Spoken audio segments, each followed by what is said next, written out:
The prophecy of Isaiah.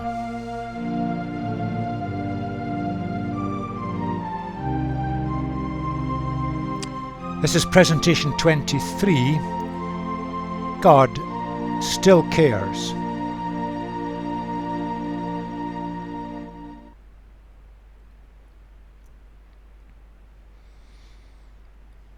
We saw in the last presentation that the nation of Judah had failed in its God-given task. The people of God in the world, they had rebelled. And Isaiah is pointing to the answer, which lay in a suffering servant king, doing for the nation, for the people of God, what they couldn't do for themselves, and fulfilling the destiny that even good King Hezekiah couldn't succeed in achieving. And the suffering servant king suffered consequences for our human rebellion. But in the process, the rebellion was broken, the power of it over us. And then we could be set free for a better way of life. But we have responsibilities because we have to respond to what God has done.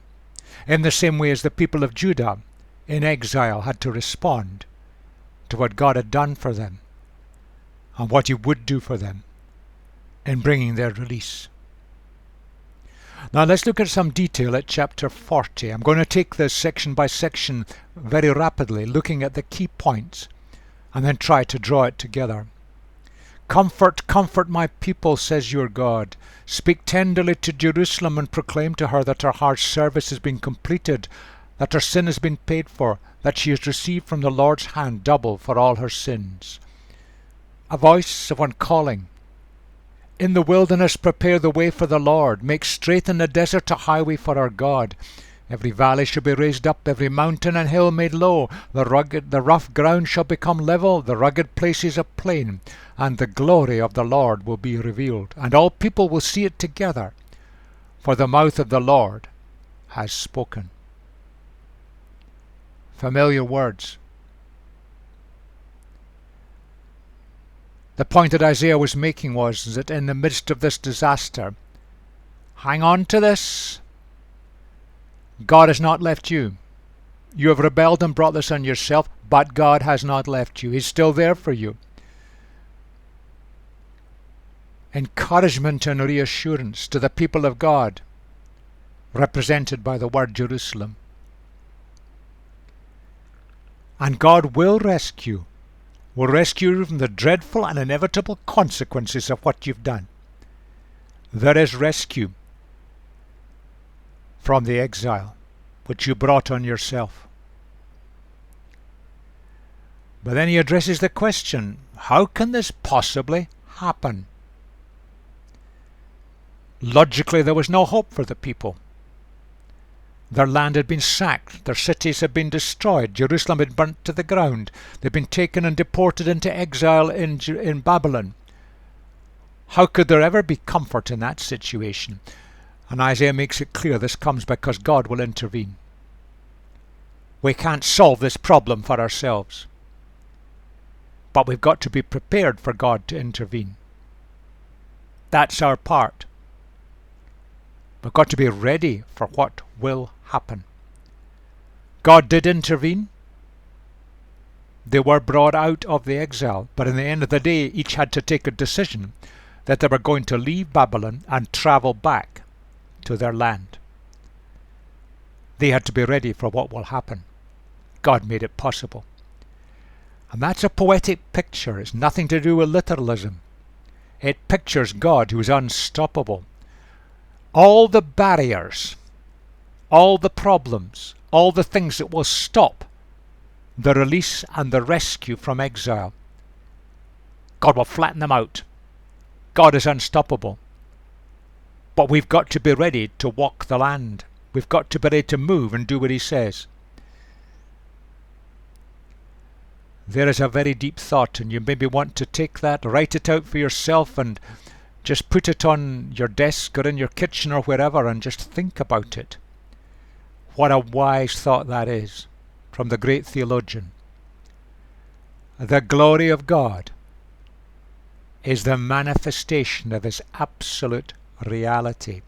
Manifestation means that we can see it, we sense it with our senses. It's not something theoretical or abstract, it's real. Reality. Absolute reality. God was going to intervene and we would see it. A beautiful picture, but he goes on. A voice says, "Cry out." And I said, "What shall I cry?" And the words are given, all people are like grass, all their faithfulness is like the flowers of the field. The grass withers and the flowers fall because the breath of the Lord blows in them. Surely the people are grass. The grass withers and the flowers fall, but the word of our God endures forever. It's a poetic picture. And these lands, the grass could be rich and good, and yet a few days of a hot desert wind, it could be burnt and scorched, die and be blown away. And this is a metaphor, a picture of human self-effort and unreliability. Doesn't stand. We keep failing. Our efforts have got little long-term significance, but God's actions are permanent and effective. What a difference. We think we're clever. We think we can do it. We can run our programs. We can plan our strategies. We have our conferences and meetings and think that we can get things organized. Our efforts are of little long-term significance. When God really acts, and we've got to be willing for it, the outcomes are permanent and effective and will utterly surprise us. The word translated word there is much bigger than anything spoken or written. Remember, Isaiah spoke his prophecies. He didn't write them. They were written down afterwards. But the word is a bigger word there than that. And that little summary at the bottom captures it. What God says, He will do. What God is, He will remain. Very deep thought in that, but it captures something of the nature of God. His actions are permanent, effective, utterly consistent with His nature.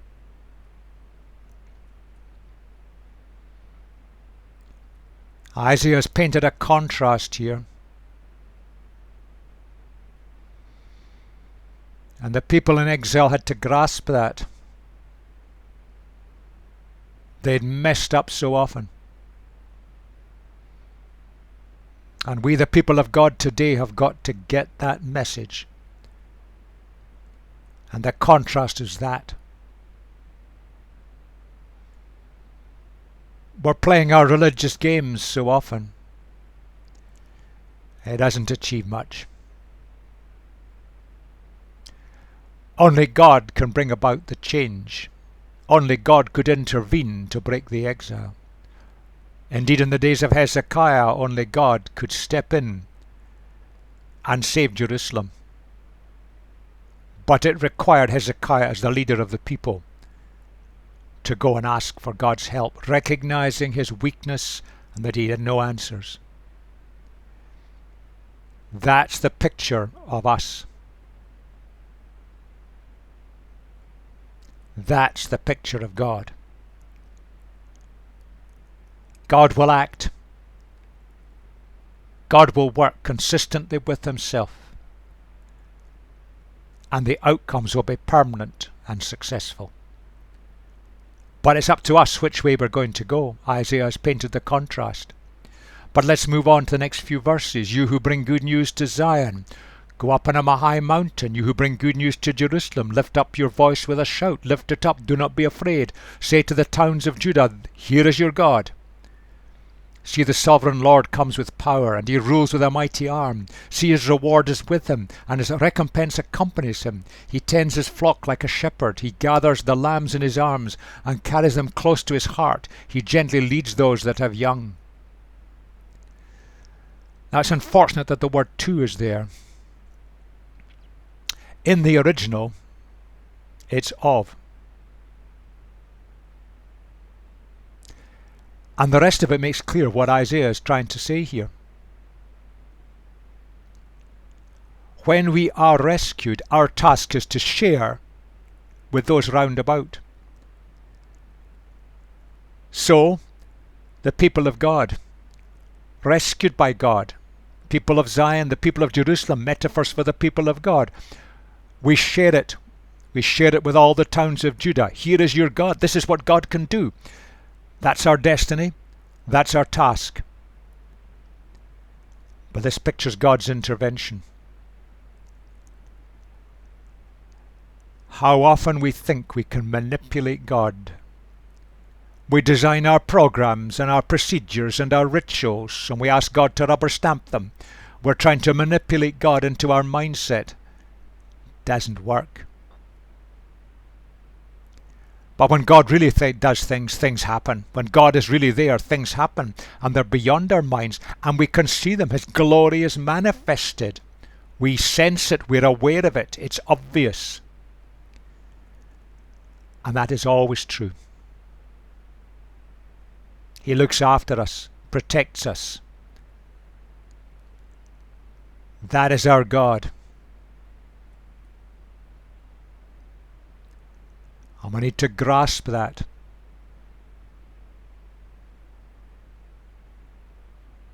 But we can't manipulate God to our agendas. We bring our agendas into line with His purposes and will. Looking at these verses overall, Assyria brought terrifying destruction. But Babylon, the empire of Babylonia, would be the ultimate destroyer. In face of that, the leadership in Judah, they wouldn't respond to God. They did it their way, and it failed. And the people of God, the people of Judah, rebellion, the whole of society collapsed and was weakened, couldn't withstand, and it went into exile. Oh, I fear for the people of God in the West today. In our rebellion, we are weakening ourselves. In our disobedience and our bad behavior, we're weakening ourselves. We have a leadership crisis. We have a people crisis.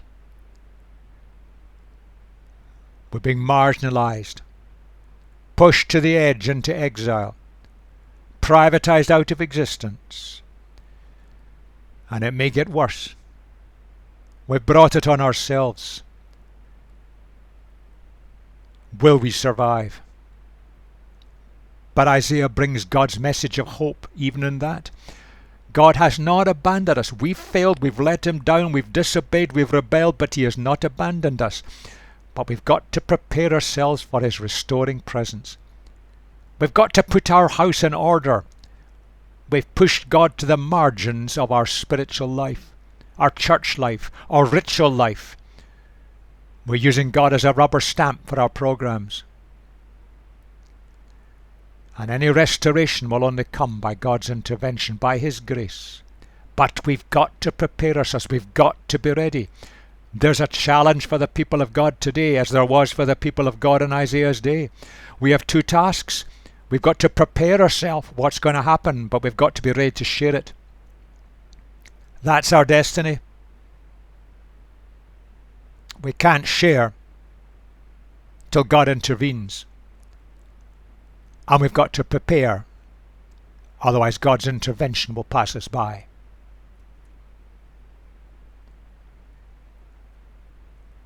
We can look at the wider chapter this way. Isaiah is addressing these questions. Does God want to deliver us? We don't deserve it. The people of Judah had rebelled, and rebelled. But then in the verses that follow, if God wants to deliver us, is He able to? Has He enough power to overcome the forces around? And so often we fall into that trap today. We look at the forces that are enmeshing and capturing the people of God today, squeezing us down, boxing us in. We don't seem to have any way of resisting them. And we start to doubt that God will enable it to happen. Isaiah's answer is this: yes, God does want to rescue us. And He's got a purpose so that we can share the good news of rescue with others. And God can rescue us. because there's no one like him in the universe or in history. Let's look at these verses and see that unfold for us. Who has measured the waters in the hollow of his hand, or with the breadth of his hand marked off the heavens? Who has held the dust of the earth in a basket, or weighed the mountains on the scales, and the hills in a balance? Who can fathom the Spirit of the Lord, or instruct the Lord as his counsellor?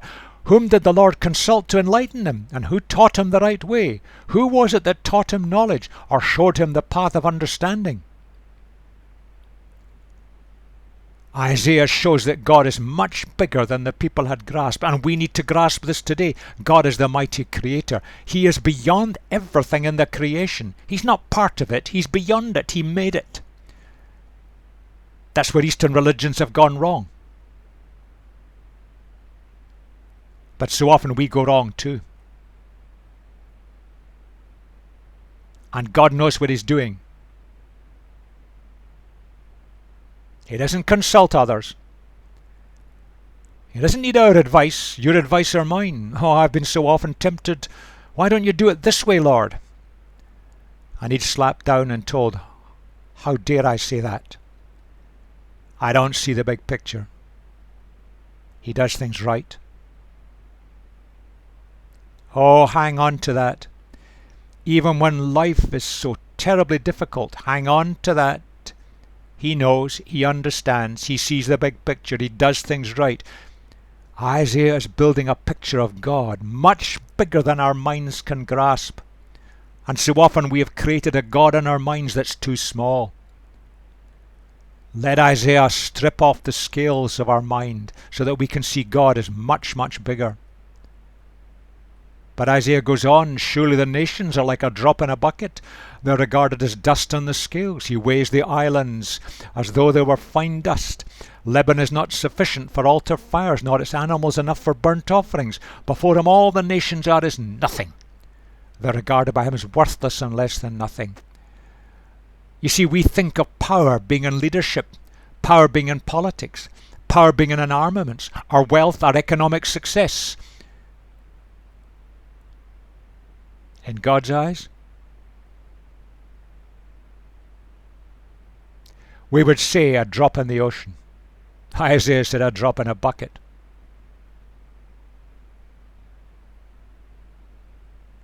Our God is bigger. Oh, let us grasp as the people of God the grandeur of God and see him on such a much bigger scale. We have reduced our God. We've boxed him in. We've created a God in our own thought forms and images and limited him. But Isaiah goes on, with whom then will you compare God? To what image will you liken him? As for an idol, a metal worker casts it, a goldsmith overlays it with gold, and fashions silver chains for it. A person too poor to present such an offering selects wood that will not rot. They look for a skilled worker to set up an idol that will not topple. In the original language, the word that's there stresses and emphasizes the absolute superiority of God. In the language, there are several words that are translated God in English.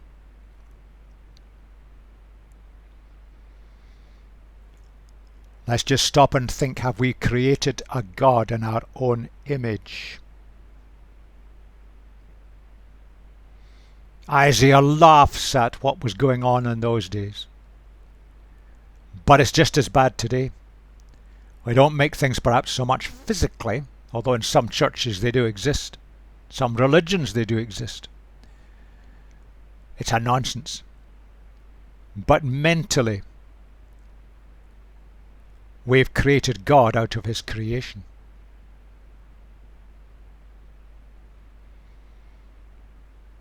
We cannot create God from things that are his world, that he's created. And we cannot create God from our minds, which are part of his creation.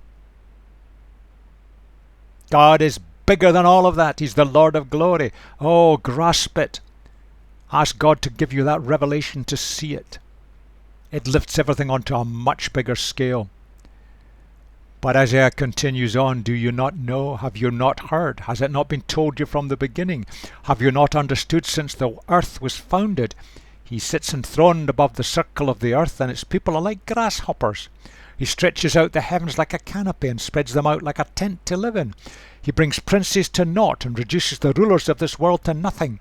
No sooner are they planted, no sooner are they sown, no sooner do they take root in the ground, than he blows on them and they wither, and a whirlwind sweeps them away like chaff.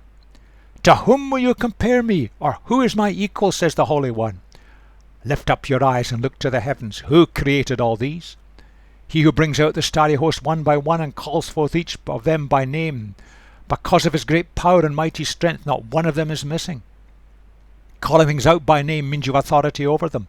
God has authority over the entire creation, the grandeur of the universe. That's very intense language. The tense of the verb shows it there. Isaiah is really challenging and drawing their attention to something that's extremely important. They saw the earth as flat in those days, and they saw the sky as a kind of dome over the flat earth, and the sun and the moon travelled over it, and at night when it came dark there were holes in this dome through which light came, and that was the stars. That was their understanding of the world. It made sense to them. It isn't our understanding today, but poetically it's still valid. God's above everything on our planet. Indeed, he's above everything in the entire universe. The word rulers there is the same word that's used for judges in the book of Judges, and it means those appointed to establish right order. Rulers try to do that, sometimes with some success, very often without. God will reduce that. He's far bigger than any of the rulers this world has ever seen, the most powerful politicians and leaders. But God is separate. The Holy One. Two kinds of separation implied in that word. He is separate from his creation in his very nature. He made it. Now that was very different from the way it was seen in other religions at that time. And it's very different from the way it's seen in many religions that exist today. You don't see God as part of nature. Nature was created by God and maybe points to God's greatness, but it's separate from him. But God is also separate from his creation. That's you and me. He's morally and ethically perfect, and we certainly aren't. Very deep thought captured in that phrase. In the language, there is no language. There are several words that could be translated created. The word that's used there is the word that's used at the start of Genesis, meaning created from nothing. You can create something starting with raw materials. That's not what the word means. He created the entire universe, and it was nothing. Whether the Big Bang is true or not, then all the evidence points to it. Out of infinite energy, the universe was created. Maybe that captures something of creating from nothing.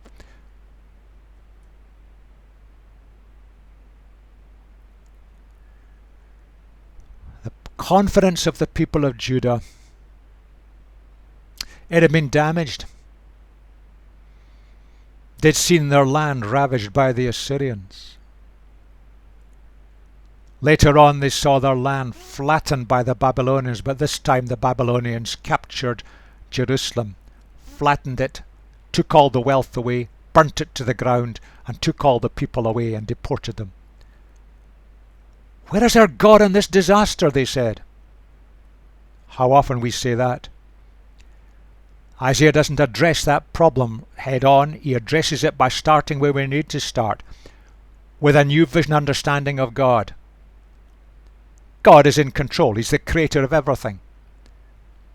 He is the sovereign ruler over all people groups. And people groups who persist in dreadful evil, in due time, they will face the consequences for their behavior. God has fundamental authority over everything. So often powerful rulers and powerful nations, even powerful political parties, they become overproud. But they come and they go. Empires have grown, empires have fallen. History of the world. But God goes on forever. And where the difficulty was then was that the people were in danger of seeing their God, Yahweh, as they called him, as some kind of tribal deity of the people of Judah. And he only had power in the land of Judah. And therefore, if they were in exile out of their land, he'd lost his power because they were under the authority of some other tribal deity. Not so, says Isaiah. God is the sovereign God of the universe who made everything, and he is everywhere, and his power is not limited. He is not a tribal deity, he is the Lord of glory.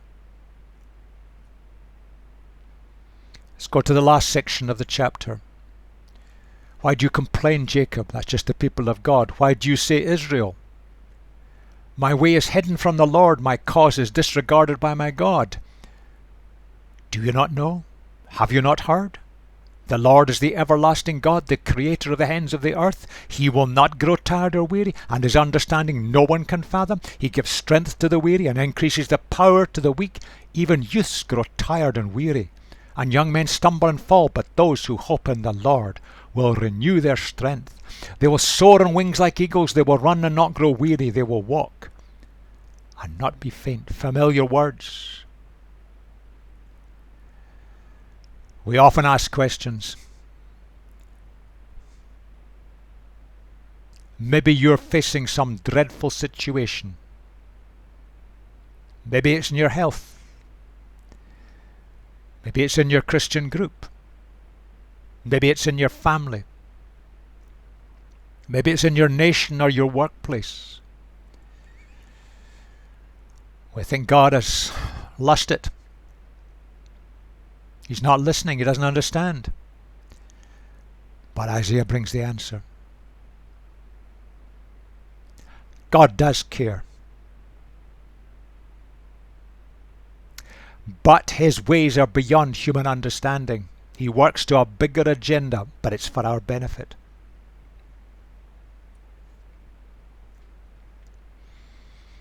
So Isaiah grasps that God is the eternal creator.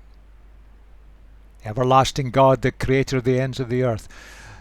The word eternal really means age-lasting.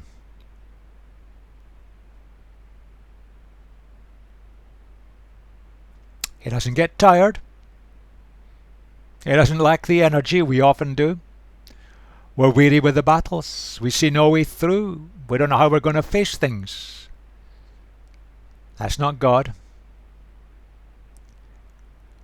But he works in ways beyond us.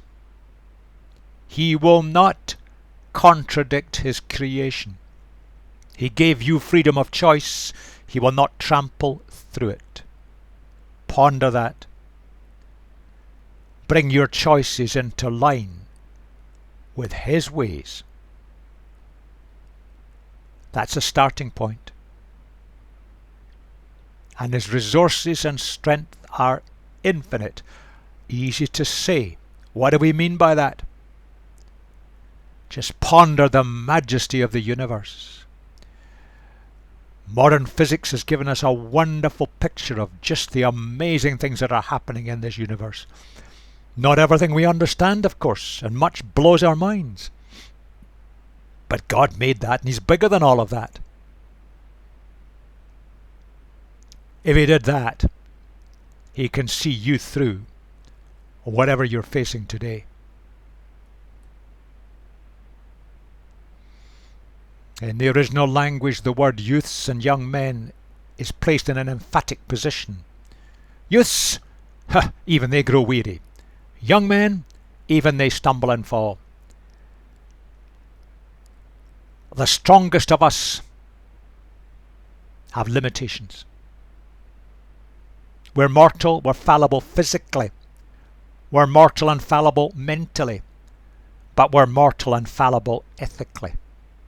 We don't really understand. We don't have infinite resources. Compared to God, we are tiny. When we recognize who we are, what we are, we can open ourselves up to God's resources. Some translations of the Bible, most of them have the word hope translated as wait. But the translators of this version have used the word hope, which makes a lot of sense from the original language. The problem with the word wait, it implies that we're just sitting around in resignation waiting for God to act. Now the word doesn't mean that. It's not resignation. It's not just sitting around in our prayer meetings waiting for God to intervene. It's not a passive waiting. The word implies a complete dependence on God, but a willingness to allow Him to decide the terms. We've got to be prepared to move, to act, but we do it in His agenda, His timing, His resources. We do it on His terms. It's a picture of those depending on God. We are weak. Even the youths and young men, the strongest of society, we're weak. He can where we can't. But we've got to learn dependence on Him. I've captured that with this. It's waiting or hoping in expectation. It's not resignation or fatalism. And too often we have our prayer meetings where we're often wringing our hands, and in some ways we're expressing elements of resignation or fatalism. The slide is ever downhill. Together in prayer we need to be waiting with expectation. But that means we've got to be willing to do it His way. It means changes to us. That's not so easy. But the outcome? The poetic picture that Isaiah has painted here is the wings of the eagle, which is any bird of prey in the original language. Huge birds. Are we willing to stretch out our wings so that we can soar? But we're lifted by God's energy, not by our efforts. Too often we're there flapping our wings with lots of activity and programs, but we never really take off because we don't have God's energy. Oh, what a magnificent picture God has given to us here. Let us ponder that and work it through. Our world is full of suffering, and so often the innocent come off worst. At the personal, individual level, the mental level, but also at the physical level. And so often our cynical people in society say, where is your God in all this? And sometimes we join them. Why doesn't God intervene? Most of this is brought upon humanity, by our willful rebellion to the ways of God. God will not trample through the freedom that He has given us. Isaiah addresses that question. Is God unwilling to help, to step in? Is God unable to do it? And Isaiah says, no. God is willing. God cares. God has infinite energy and power. But we've got to do it and respond to Him to make it possible. We have got to be willing, but He does it. And He will take us through. And whatever your life circumstances are at the moment, and I don't know what they are, they may be horrendous, hang on to this, not in resignation, but in expectation. God is willing, and He is infinitely able to take you through. But you have got to be ready to do it His way. He is the sovereign Lord of glory, and He knows what is best. What a picture Isaiah has painted.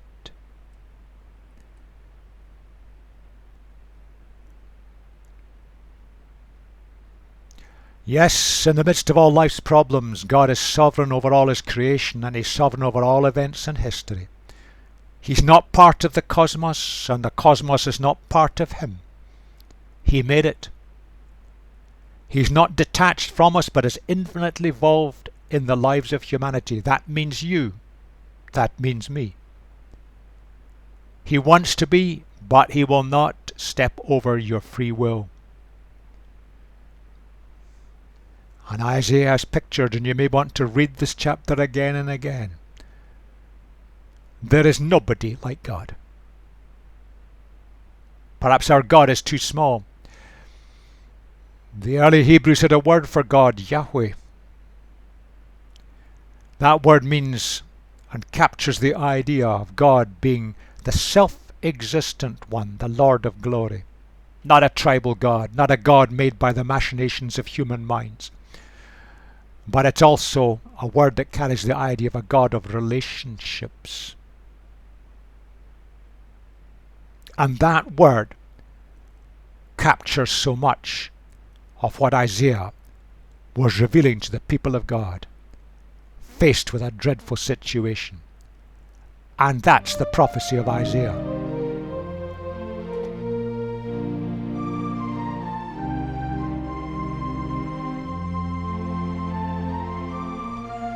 The next part we're going to look at the problem of fear.